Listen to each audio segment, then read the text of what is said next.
Hi all, അസ്സലാമു അലൈക്കും. Welcome back to Silna's kitchen. ഇന്നത്തെ റെസിപ്പി അടിപൊളി ടേസ്റ്റി ആയിട്ടുള്ള ഒരു മുട്ടക്കറിയുടെ റെസിപ്പിയാണ്.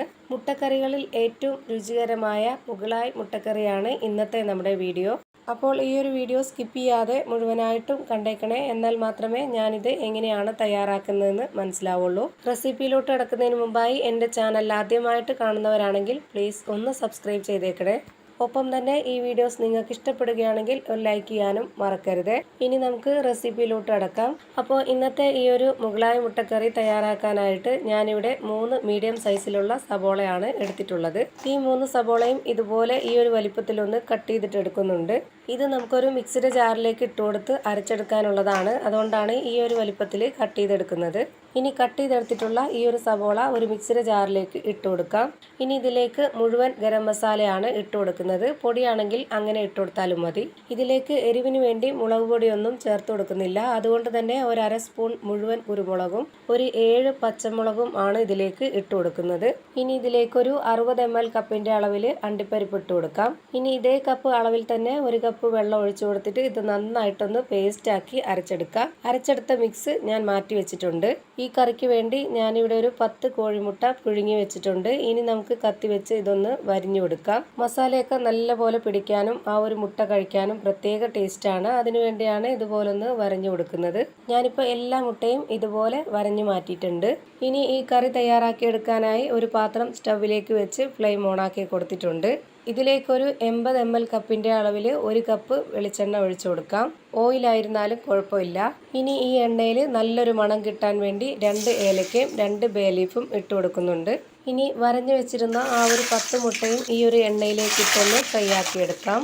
ഒരു ഭാഗം ഇതുപോലൊന്ന് ഫ്രൈ ആയിട്ട് വരുമ്പോൾ നമുക്കിതിനൊന്ന് തിരിച്ചിട്ട് കൊടുക്കാം. അങ്ങനെ മുട്ട മുഴുവനായിട്ടും ഫ്രൈ ആയി വന്നിട്ടുണ്ട്. ഇനി നമുക്കിത് എണ്ണയിൽ നിന്ന് കോരി മാറ്റാം.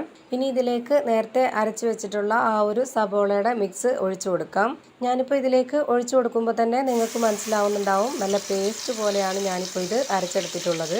ഇനി ഈ ഒരു മിക്സിയുടെ ജാറിൽ പറ്റിപ്പിടിച്ചിരിക്കുന്ന അരപ്പ് കൂടി ഇതിലേക്ക് ഒഴിച്ചു കൊടുക്കാൻ വേണ്ടി വെറും ഒരു 1/2 ഗ്ലാസ് വെള്ളം കൂടി ഈ ഒരു മിക്സിയുടെ ജാറിലേക്ക് ഒഴിച്ചു കൊടുത്ത് ഇളക്കിയതിന് ശേഷം ഇതിലേക്ക് ഒഴിച്ചു കൊടുക്കാം.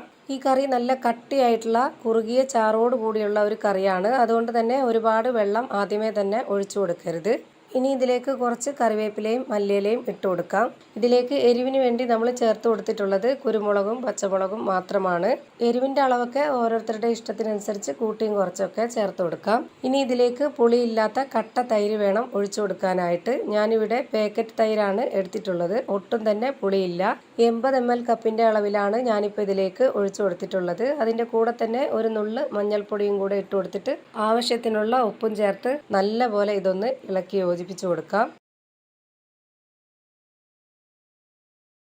ഇപ്പോൾ ഈ കറി നല്ല പോലെ തിളച്ച് വന്നിട്ടുണ്ട്. ഈ ഒരു സമയത്ത് നമുക്ക് ഇതിലേക്ക് 1 സ്പൂൺ അളവിൽ വെള്ള കസ്കസും ഇട്ട് കൊടുക്കാം. അപ്പോൾ നമ്മുടെ ഈ ഒരു കറി നല്ല പോലെ ഒന്നുകൂടി കുറുകി കിട്ടും. അപ്പോൾ നമുക്ക് അത്യാവശ്യത്തിന് ഗ്രേവി വേണമെന്നുണ്ടെങ്കിൽ അതിനനുസരിച്ച് വെള്ളവും ഒഴിച്ചു കൊടുക്കാം. എന്നാലും ഈ ഒരു കറി നന്നായിട്ട് കുറുകിയിരിക്കും.